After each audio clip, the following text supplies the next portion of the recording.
দেশটাকে তো দখলে রাখতে হবে। আরে মাল ছেড়ে দাও মা, 100-র উপরে মার্ডার না করলে ওই তুই নিচে। Di awal film diperlihatkan calon aktor bernama Santo pergi ke lokasi syuting untuk mencari peran dalam sebuah film, di mana Santo bersemangat karena ia mempunyai sebuah keinginan untuk menjadi seorang artis yang sangat terkenal.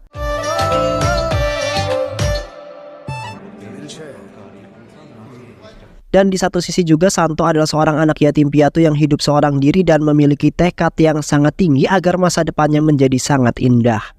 Ketika di sana Santo bertemu dengan seorang asisten desainer bernama Julie yang tidak sengaja telah mengirimnya ke lantai penari. Karena pada saat itu Julie sedang kesal terhadap pemeran utamanya yang sangat ribet dan bawel bernama Raj.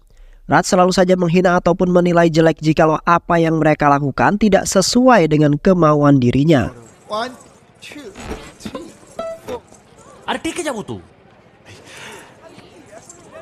Hingga pada saat itu pun Raj setelah mengusir Santo karena orang-orang di sana telah memuji akan ketampanannya yang luar biasa dibandingkan Raj, di mana Raj tidak ingin melihat seorang pun yang berada di lokasi syutingnya yang melebihi ketampanan dirinya. Seketika Santo yang awalnya bersemangat langsung berubah sedih, yang padahal ia sangat bersungguh-sungguh dalam mengikuti syuting tersebut. Sementara itu Julie merasa bersalah terhadap Santo di mana Julie telah mengirimnya ke ruangan yang salah.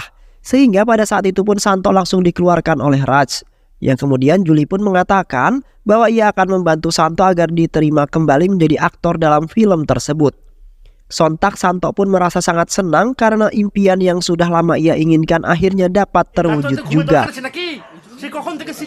Di saat pemulaian casting, Santo terlebih dahulu melakukan sebuah tes untuk menentukan sebuah pemeran dalam film tersebut.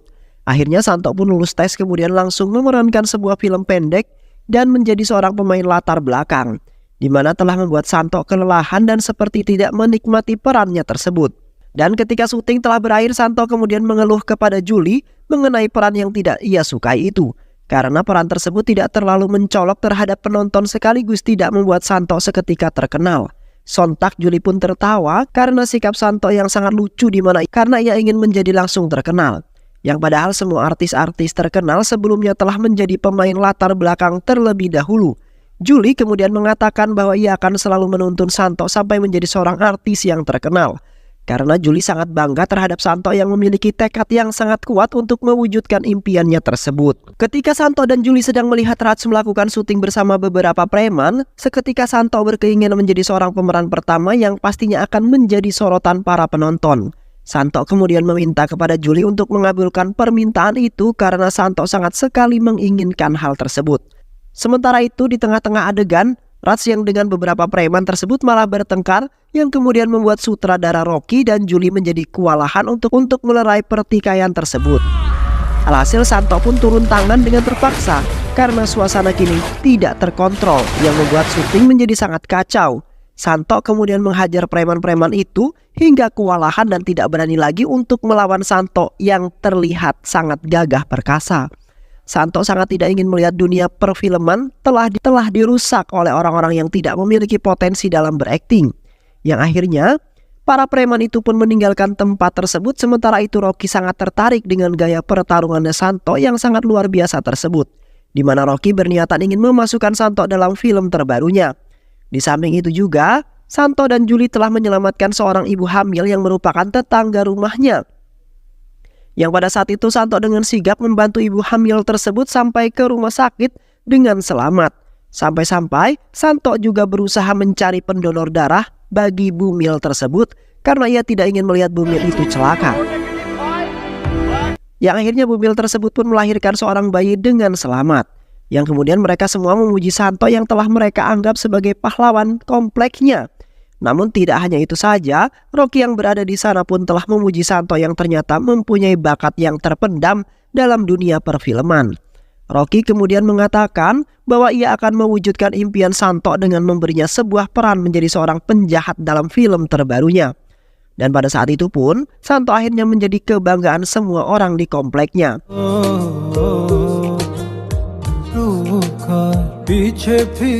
Seiring berjalannya waktu, Santo telah memerankan beberapa film yang membuat orang-orang senang dengan gaya serta pembawaan yang telah diberikan oleh Santo. Yang kemudian Santo pun menjadi sorotan banyak orang sehingga di setiap harinya ia mendapat banyak peran dalam beberapa adegan walaupun menjadi seorang penjahat. Sedangkan di satu sisi Santo dengan Julie menjalin hubungan percintaan karena sudah saling nyaman dan saling memahami, di mana Julie sangat senang terhadap Santo yang tiap hari mendapati sebuah kemajuan yang membuat Santo menjadi naik daun. Namun di satu sisi, ia mendapati sebuah masalah setelah kedatangan seorang aktris wanita bernama Suchona yang terkesan terhadap Santo, yang pada saat itu telah membuat Suchona kagum dan mempunyai perasaan terhadap Santo yang memiliki bakat luar biasa dan sangat tampan.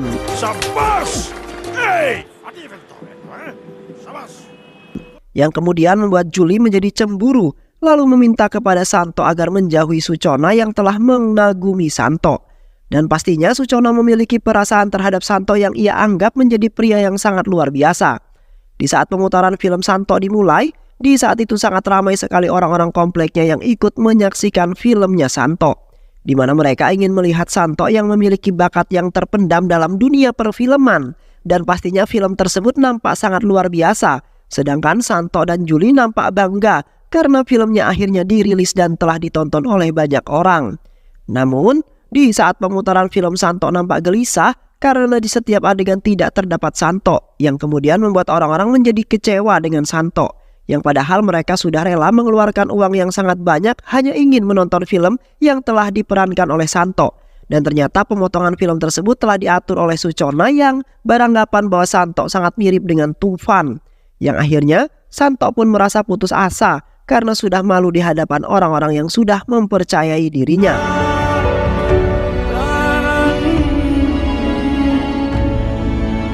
Yang kemudian Santo hendak melakukan bunuh diri dengan alasan frustasi dan tidak ingin menjadi seorang aktor dalam film tersebut lagi. Namun aksi nekatnya Santo pun telah digagalkan oleh beberapa orang pria yang pada saat itu malah menculik Santo yang ternyata mereka adalah anak buahnya Tufan. Setibanya Santo di markasnya Tufan, Santo sedikit kebingungan karena wajahnya sangat mirip dengan Tufan yang pada saat itu pun Suchona lah yang telah memprovokasi Tufan untuk menangkap Santo. Suchona kemudian mengungkapkan bahwa dirinya lah yang telah menghapus adegan Santo karena kemiripannya dengan Tufan. Karena Suchona tidak ingin melihat Santo yang mirip dengan disoroti banyak orang, di mana Tufan merupakan seorang gangster sekaligus kekasih pujaan hatinya. Di samping itu, Tufan sangat ingin melihat Santo yang memiliki wajah yang sangat mirip agar bisa menirunya untuk sebuah film yang telah dirancang oleh Tufan sendiri mengenai kisah hidupnya yang sangat mengerikan dan menegangkan. Santo kemudian memohon kepada Tufan untuk memberinya waktu 2 bulan untuk belajar cara meniru Tufan yang terkenal sangat mengerikan. Yang kemudian penasihat dan sekaligus mentor Tufan yaitu Jalaluddin yang akan memberitahu Santo mengenai sejarahnya Tufan. Setelah itu Jalaluddin langsung memulai penjelasan skenario cerita tersebut, di mana di waktu itu ibunya melahirkan Tufan, seketika ibunya tewas dan beruntung Tufan lahir dengan selamat. Namun sang dukun mengatakan bahwa ibunya telah melahirkan seorang monster yang akan memberontak menjadi sangat ganas ketika sudah beranjak dewasa. Sementara ayahnya tidak mempercayai perkataan dukun tersebut dan tetap mengurus putranya hingga tumbuh dewasa. Karena ayahnya merasa kasihan terhadap Tufan yang sudah ditinggal oleh sang ibu dari kecil. Dan pastinya harus mendapat kasih sayang sama seperti ibu pada umumnya. Yang kemudian ayahnya pun berusaha keras dalam menjaga dan menyayangi Tufan yang menjadi anak satu-satunya. Seiring berjalannya waktu, Tufan pun tumbuh menjadi remaja berusia 15 tahun, di mana Tufan memiliki banyak perkembangan yang sangat bagus dan tidak sesuai dengan perkataan seorang dukun pada waktu itu. Namun ayahnya Tufan mendapati sebuah masalah dan harus berurusan dengan seorang perampok tanah yaitu Sehanawas, yang telah mengancam ayahnya Tufan bahwasanya ia akan mengambil tindakan hukum untuk memenjarakan ayahnya Tufan. Hingga pada akhirnya ayahnya Tufan dan Sehnawas melakukan sebuah perkelahian bersenjata. Namun pada saat perkelahian tersebut ayahnya Tufan telah kalah dan tewas. Karena kalah jumlah, sontak Tufan yang melihat hal tersebut merasa tidak terima. Yang kemudian Tufan pun langsung mengambil sebuah parang lalu menebas kepala Sehnawas. Dan semenjak itulah Tufan terlahir menjadi seorang monster yang sangat kejam dan beringas. Di samping itu pun, Tufan dijerat sebuah kasus pembunuhan yang sangat kejam, di mana polisi langsung membawa Tufan ke jalur hukum lalu dijebloskan ke dalam penjara seumur hidup. Namun ketika di pertengahan jalan, polisi tersebut telah dihadang oleh seorang gangster lokal bernama Basir yang sudah mengetahui mengenai Tufan. Basir kemudian meminta kepada polisi tersebut agar menutup kasus itu secara diam-diam. Sementara Basir akan membayar semua sebagai imbalan ataupun suapan. Yang kemudian Tufan diadopsi oleh Basir yang nantinya Tufan akan menjadi seorang monster yang sangat mengganas dan akan merampas kekayaan semua orang yang ada di kota tersebut. Selain itu juga Basir mempunyai niatan ingin mewariskan tahtanya menjadi seorang gangster yang ditakuti oleh semua orang, sehingga nantinya penghasilan Basir akan bertambah, bahkan akan naik daun di setiap bulannya berkat Tufan yang akan menguasai kota. Namun pada saat itu Basir sudah mendapat semua yang ia mau seketika. Basir pun lupa terhadap Tufan yang sudah berhasil menguasai kota tersebut dan menghasilkan banyak sekali uang, di mana Basir selalu memberikan uang yang tidak sepadan dengan hasil kerjanya Tufan yang sangat menguntungkan. Yang kemudian Tufan pun hanya bisa memendam amarahnya terhadap Basir yang tidak adil terhadap dirinya. Beberapa tahun kemudian, Tufan pun beranjak dewasa dan sudah membabi buta dalam menguasai kota tersebut bersama geng-gengnya, di mana Tufan telah meresahkan beberapa departemen perusahaan yang merasa rugi besar setelah dirampas oleh Tufan yang sangat tangguh. Sementara departemen yang merasa rugi tidak bisa melakukan tindakan apapun untuk menghentikan Tufan yang sudah berubah menjadi seorang monster yang sangat ganas. Sedangkan di satu sisi terlihat Basir begitu senang dengan kejayaan berkat Tufan. Namun di satu sisi Tufan masih menyimpan dendam terhadap Basir yang telah memperlakukannya dengan tidak baik. Sehingga masih Tufan ingat sampai saat ini dan sepertinya ia akan melampiaskannya pada hari itu juga. Yang pada saat itu Basir telah menantang Tufan untuk berduel dalam sebuah gulat. Seketika Tufan pun langsung menanggapi ajakan Basir dan secara sengaja Tufan langsung mematahkan leher Basir yang mengakibatkan tewas di saat itu juga. Sontak Tufan pun merasa senang karena tidak akan ada lagi orang yang bakal mengatur-ngatur hidupnya lagi. Dan akhirnya Tufan mengarahkan pandangannya untuk memperluas kerajaan kriminalnya di ibu kota bersama gengnya. Setelah kematian Basir, Tufan beserta gengnya mendatangi seorang gangster lokal yaitu Talat, yang dikenal akan kekayaan serta bisnis narkoboynya yang sangat menguntungkan hingga miliaran juta. Di sana Tufan mengatakan bahwa ia akan ikut bergabung dengan Talat dalam bisnis tersebut karena dirinya kini tidak mempunyai siapa-siapa lagi untuk dijadikan sebagai patokan hidup, di mana Tufan sendirilah yang sudah membunuh Basir karena ketamakan Basir yang luar biasa. Tufan kemudian memberikan mereka sebuah manisan sebagai tanda berterima kasih karena mereka telah menerima Tufan dengan senang hati. Dan tiba-tiba saja mereka semua langsung muntah darah setelah memakan manisan tersebut. Yang ternyata pada saat itu Tufan sudah berniatan ingin membunuh mereka karena Tufan bukanlah orang yang mudah ditipu dan ditaklukkan oleh siapapun.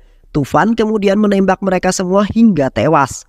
Yang akhirnya Tufan pun secara perlahan telah memusnahkan satu persatu gangster kota lalu menguasai kota tersebut secara mandiri. Di samping itu, Tufan mendatangi sebuah pesta yang digelar oleh Raja Daka, yang pada saat itu orang-orang di sana nampak tidak suka akan kehadirannya Tufan yang tiba-tiba muncul di dalam pesta tersebut tanpa diundang. Setelah itu, Tufan langsung mengambil senjatanya lalu membantai habis orang-orang yang ada di sana dengan menembaki secara membabi buta. Sampai-sampai mereka semua tewas seketika dan tidak ada seorang pun yang tersisa. Di samping itu Tufan adalah seorang yang sangat pemarah jikalau ada seorang yang mencoba mengusik dirinya. Dan terkadang Tufan juga menyimpan sebuah dendam yang sangat mendalam dan akan ia balaskan pada suatu saat nanti. Sehingga Tufan telah ditakuti oleh sebagian besar orang di kota tersebut hingga saat ini. Di saat berjuang dalam menguasai kota, Tufan tidak lupa mendaftarkan diri menjadi seorang pejabat yang akan memerintah kota tersebut. Yang pada saat itu pun, orang-orang terpaksa memilihnya karena takut hendak dibunuh oleh Tufan jikalau tidak ada seorang pun yang tidak berpihak pada dirinya. Tufan nampak sangat bahagia karena impian lamanya untuk menguasai kota akhirnya terwujudkan juga. Di satu sisi, Tufan juga telah membuat kesepakatan dengan orang-orang pembisnis yang terkenal, di mana Tufan melakukan sebuah bisnis yang semuanya telah diatur oleh tangan kanannya, yaitu Jalaluddin. Sementara Tufan hanya menikmati hasil dari keuntungan karena sebenarnya Tufan tidak mengerti dunia perbisnisan. Hingga pada akhirnya Tufan pun sedikit demi sedikit telah mengambil alih kota tersebut dan tidak ada seorang pun yang berani mengusik ketenangannya Tufan. Di satu sisi, tangan kanan Tufan yaitu Jamshid telah mengatur pertemuan dengan para pemimpin partai oposisi di sebuah pertemuan sosial sebelum pemilihan umum yang akan datang. Namun pada saat itu mereka telah menghinanya lalu menganggap Tufan sebagai seorang preman desa, Seketika Tufan marah, kemudian membunuh mereka semua dengan senapan mesin karena merasa direndahkan, yang kemudian membuatnya terkenal di seluruh negeri hingga saat ini. Tufan kemudian bertemu dengan fraksi politik kecil Partai Janata yang mana telah mendanai mereka. Sementara anak buahnya menyingkirkan tokoh-tokoh politik terkemuka untuk menyingkirkan pesaing. Karena Partai Janata ingin memenangkan pemilihan tersebut dan mengamankan kursi sebanyak mungkin dalam pemilu kali ini. Di sebuah pesta klub, Tufan tergila-gila dengan seorang penari utama yaitu Suchona. Ketika seorang pria mencoba berdansa dengannya, Tufan langsung menembaknya hingga tewas, di mana korbannya yaitu Sohan. Sohan merupakan bintang yang sedang naik daun di tahun itu dan telah memicu skandal media. Yang kemudian Tufan pun membawa pulang Sochan ke istana mewahnya, lalu merubahnya menjadi seorang wanita yang sangat cantik. Selain itu juga Tufan telah menjadikan Sochan sebagai kekasihnya. Karena hanya Sochanlah yang bisa menjadi teman dalam rumah di mana Tufan sangat tidak suka akan kehadiran seorang pun kecuali Sochan. Di samping itu juga, Tufan kemudian memaksa Menteri Dalam Negeri Arifin untuk merilis pernyataan yang menyangkal akan keberadaan dirinya. Karena pada saat itu inspektur bernama Akram telah mengincarnya lalu ingin menangkap Tufan secara hidup-hidup. Yang kemudian inspektur Akram ingin menyelesaikan semua masalah yang telah terjadi di kota tersebut, yang pada saat ini semakin tidak aman. Di satu sisi, Sochan merasa ketakutan karena ia telah didatangi seorang inspektur kepolisian yaitu Akram. Akram kemudian menanya-nanyai tentang Tufan yang kini menjadi perbincangan orang-orang. Di saat itu Akram terpaksa menginterogasi Sochan karena hanya ialah yang mengetahui seluk-beluk dari Tufan. Selain itu juga Sochan juga pastinya pernah melihat aksi kejahatan yang telah dilakukan oleh Tufan. Namun pada saat itu Sochan tidak mengatakan sepatah kata pun karena ia tidak ingin melihat kekasihnya Tufan mendapat masalah hanya karena Sochan yang dengan mudah membuka mulutnya untuk menceritakan mengenai Tufan. Yang akhirnya Akram memutuskan meninggalkan Sochan yang tidak mengatakan apapun walaupun Akram sudah memaksanya. Setelah menjalani beberapa latihan untuk menjadi seorang Tufan, Santo terlihat bersemangat dalam memperagakan beberapa gaya khasnya Tufan yang sangat dikenal oleh orang-orang. Yang akhirnya Santo pun siap untuk menjadi Tufan walaupun hanya berpura-pura saja. Dan beruntungnya, Santo berhasil menyelesaikan beberapa tugas yang telah diberikan oleh Tufan untuk lulus dalam tes tersebut. Yang pada saat itu pun Tufan mengirim Santo ke kamar tidurnya untuk melihat apakah Suchona dapat membedakannya. Dan setelah itu pun Santo dengan terpaksa memenuhi keinginan Tufan yang sangat aneh tersebut. Sementara itu Presiden memberi wewenang kepada Menteri Dalam Negeri, Bapak Arifin, untuk melenyapkan Tufan, di mana Arifin menugaskan asisten komisaris Akram dan timnya untuk melacak di mana Tufan. Karena kejahatannya semakin menyebar luas di kota tersebut. Sampai-sampai Tufan pun melakukan transaksi dengan orang-orang luar negeri yang kemungkinan saja mereka telah bergabung dengan Tufan untuk menguasai kota tersebut semakin luas. Sedangkan pemerintah tidak memiliki tindakan apapun untuk menghentikan Tufan yang semakin menjadi-jadi. Yang akhirnya Akram beserta pasukannya lah yang akan beraksi untuk melenyapkan Tufan demi keselamatan kota beserta orang-orang. Di malam harinya Akram beserta pasukannya telah mengepung Jalaluddin di sebuah gang yang sangat sepi. Akram kemudian menembaki Jalaluddin hingga lemas dan tak berdaya. Setelah itu Akram langsung melarikan Jalaluddin ke rumah sakit karena kondisinya semakin buruk. Dan tak lupa Akram telah memerintahkan beberapa pasukannya untuk menjaga Jalaluddin agar tidak bisa kabur. Namun pada saat itu juga Tufan mendatangi rumah sakit tersebut karena merasa tidak terima, di mana Akram telah melukai Jalaluddin yang sudah ia anggap sebagai orang tuanya sendiri. Beruntungnya Tufan dan Jalaluddin berhasil kabur dari rumah sakit tersebut dengan selamat. Sesampainya mereka semua di markas, Tufan lagi-lagi nampak kesal terhadap Jalaluddin yang ternyata telah mengkhianatinya secara tidak sengaja, di mana Jalaluddin telah menandatangani sebuah surat yang telah menyatakan bahwa Jalaluddin menjadi saksi dalam pemberontakannya Tufan. Lantas Tufan pun merasa kesal terhadap Jalaluddin yang berperilaku seenaknya saja. Padahal Tufan telah memberikan semua yang telah diinginkan oleh Jalaluddin hingga saat ini. Namun Jalaluddin membalasnya tidak sesuai dengan harapan Tufan yang sesungguhnya. Yang akhirnya Tufan pun terpaksa membunuh Jalaluddin karena ingin menguasai hartanya. Kemudian mengorbankan Tufan kepada orang-orang yang telah mengincar Tufan hingga saat ini. Yang kemudian Tufan pun memerintahkan Sochan untuk memanggil Santo ke hadapan Tufan pada saat ini juga. Karena Tufan memiliki sebuah rencana yang harus ia jalankan untuk menghentikan pemberontakan tersebut. Di satu sisi, Akram bersama pasukannya telah menangkap banyak anak buah Tufan termasuk Jamshid.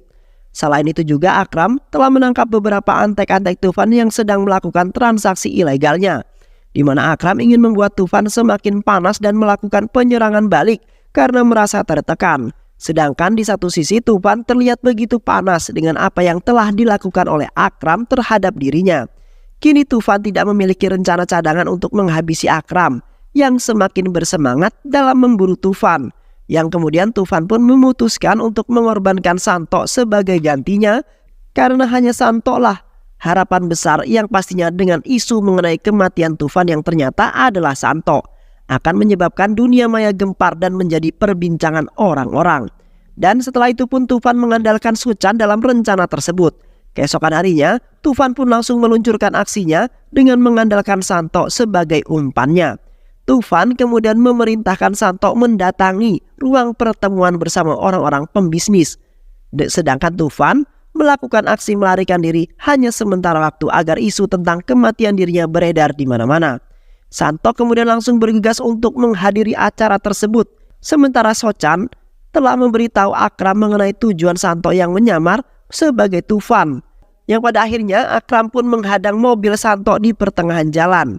Dan seketika Akram pun langsung menembaki Santo dengan membabi buta, di mana Akram telah menganggap Santo adalah Tufan. Hingga pada akhirnya berita mengenai kematian Tufan tersebar luas hingga ke beberapa kota, yang pada saat itu pun telah membuat orang-orang bahagia termasuk Tufan yang mendengarnya lewat saluran berita, sehingga membuat dirinya saat ini menjadi sangat tenang, kemudian melakukan sebuah liburan terlebih dahulu untuk merayakan kemenangan yang ia dapatkan. 3 hari kemudian terlihat Akram mempertanyakan mengapa Suchona mengkhianati Tufan yang padahal Tufan adalah kekasihnya sendiri. Suchona kemudian mengungkap bahwa selama ujian Santo ia secara tidak sengaja memberitahunya bahwa Tufan hanyalah bermaksud menggunakannya sebagai pengganti, yang kemudian membuat Santo memohon agar ia diselamatkan. Karena takut akan sifat Tufan yang kasar, Santo akhirnya memutuskan untuk bertindak sebagai Tufan dan telah melakukan beberapa kejahatan sebagai syarat ujian tersebut. Suchona kemudian mengatakan bahwa ia sebenarnya sangat tidak suka terhadap Tufan yang hanya ingin memperbudak orang-orang. Yang kemudian Suchona pun meminta kepada Akram untuk membuat sebuah rencana untuk membunuh Tufan, di mana saat ini Tufan sedang melakukan sebuah perjalanan untuk berlibur. Sementara itu Tufan ternyata masuk ke dalam perangkap Akram, di mana di sana sudah terdapat banyak sekali pasukan Akram yang siap untuk membunuh Tufan. Dan pastinya Tufan akan tewas. Dan setelah itu pun Akram mengucapkan ribuan terima kasih karena telah membantunya dalam menjebak Tufan yang susah untuk ditaklukkan. Di malam harinya Akram bergegas ke rumah sakit dengan tergesa-gesa. Di sana Akram membunuh satu persatu perawat dan dokter di setiap ruangan yang telah Akram lewati. Yang pada saat itu Akram memasuki sebuah ruangan pasien yang ternyata itu adalah Santo yang masih hidup. Yang kemudian Akram memberikan sebuah jabat tangan sebagai tanda keberhasilan Santo yang sudah bekerja sama untuk menjebak Tufan, dan film pun selesai. Baik sahabat, itulah alur cerita film Tufan. Mudah-mudahan sahabat semua terhibur dengan alur cerita film ini. Sehat selalu. Wassalamualaikum warahmatullahi wabarakatuh.